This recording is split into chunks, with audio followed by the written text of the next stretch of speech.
দুর্নীতির অভিযোগে আলোচিত ব্যক্তিদের বিপুল সম্পদ জব্দের আদেশ মিললেও বাস্তবে সেই সম্পদের নিয়ন্ত্রণ নিতে পারছে না দুর্নীতি দমন কমিশন দুদক।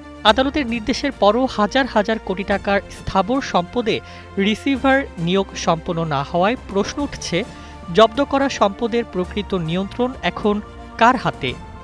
দুদকের তথ্য অনুযায়ী ২০২৫ সালে দেশ ও দেশের বাইরে প্রায় ৪০,০০০ কোটি টাকার সম্পদ জব্দের আদেশ পেয়েছে সংস্থাটি। কিন্তু এর বড় একটি অংশ এখনও রয়ে গেছে আগের অবস্থাতেই। বিশেষ করে স্থাবর সম্পদের ক্ষেত্রে প্রায় ৮০% রিসিভার নিয়োগ করা সম্ভব হয়নি বলে জানা গেছে।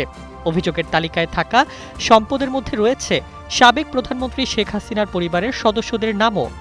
গুলশান ২ এর একটি বহুতল ভবনের ফ্ল্যাটের মালিক হিসেবে ব্রিটিশ এমপি টিউলিপ সিদ্দিকের নাম উল্লেখ করা হয়েছে।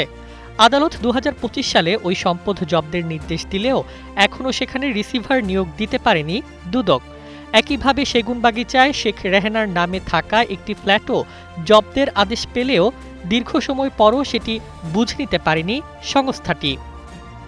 দুদকের নথি বলছে, দেশের অভ্যন্তরে প্রায় ৩০,০০০ কোটি টাকার সম্পদের মধ্যে ৬,১৩৭ কোটি টাকার বেশি মূল্যের স্থাবর সম্পদ জব্দ করা হয়েছে।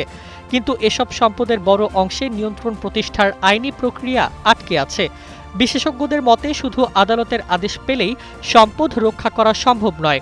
দ্রুত রিসিভার নিয়োগ করে সম্পদের ব্যবহার, আয় এবং ব্যবস্থাপনা রাষ্ট্রীয় নিয়ন্ত্রণে আনতে হবে। অন্যথায় কাগজে কলমে জব্দ থাকা সম্পদ থেকেও সুযোগ থেকে যেতে পারে অভিযুক্তদের। দুদকের পক্ষ থেকে বলা হচ্ছে, সম্পদ ক্রোক বা ফ্রিজের পর আদালতের অনুমতি নিয়ে রিসিভার নিয়োগের প্রক্রিয়া শুরু হয়। তবে জনবল সংকট, নথি যাচাই এবং বিভিন্ন দপ্তরের সঙ্গে সমন্বয়ের কারণে সময় লাগছে। দুদকের আইনজীবীরা বলছেন, বড় ধরনের আর্থিক অনুসন্ধান ও সম্পদ উদ্ধারের মামলায় প্রচুর তথ্য যাচাই করতে হয়। ব্যাংক, ভূমি অফিস সহ বিভিন্ন জায়গা থেকে কাগজপত্র সংগ্রহের প্রয়োজন হয়।